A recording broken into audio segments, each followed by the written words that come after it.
So Lori Lightfoot is out as mayor of Chicago. We celebrated on the show several weeks ago when she lost in the primary. But unfortunately, in her place, Chicago voters have selected a candidate who appears to be worse. Brandon Johnson is his name. He's an open racist, like the mayor he's replacing.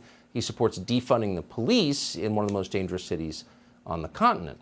Now we're learning that Brandon Johnson is also opposed to educating children. Here he was in 2018 explaining that when he taught students, he didn't like giving homework or bad grades. What it taught me, though, was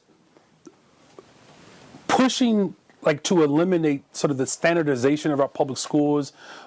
My students sometimes would get frustrated. I didn't offer any test prep. Many of my other colleagues were doing it at the time. I was pushing our administration to move away from that.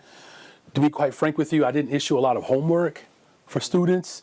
That was my own way of sort of rebelling against the structure. I don't think I ever gave a kid an F. I don't know how a student sits in front of you and fails. I know some professors may find that, this is slightly troubling. So by not teaching the students, he was, quote, rebelling against the system. They actually tried this in South Africa, and you know what they got? Illiteracy, and then a failed state.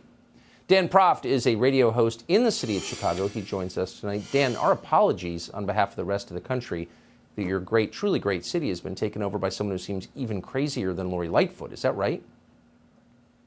Well, it is right. What you have going on in Chicago is slow motion civilizational suicide, and that clip from Brandon Johnson speaks to it. You had historian Victor Davis Hanson on your program last week, and he said the nation is going through a revolution right now, and they don't even know it. Chicago, the corollary, Chicago is going through a funeral right now, and we don't even know it.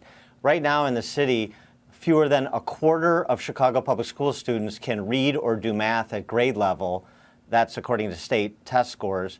And yet that's the response from your incoming mayor. That's his vision for education, K through 12 education. This is somebody who touts himself as an educator. He's a representative of the Chicago Teachers Union, which lords over education in the city. Civilizational suicide. You don't teach children how to read and write. You excuse the criminal element among young people. Major crimes are up 46% year over year in Chicago.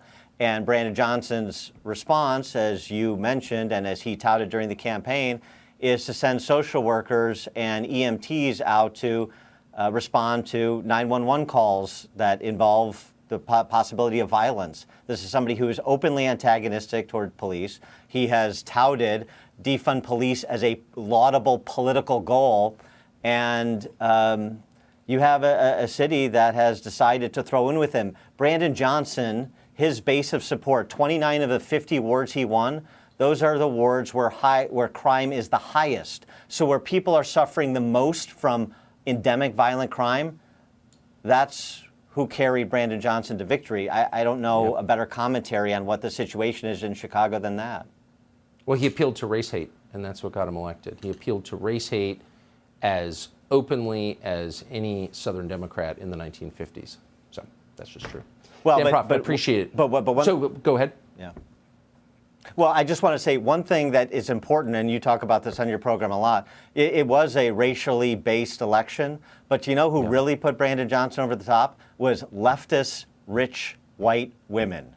Of course. That's the axis right there, Dan Proft. You know how it works. Unhappy private equity wives. Yeah, met them. Great to see you tonight. Thank you.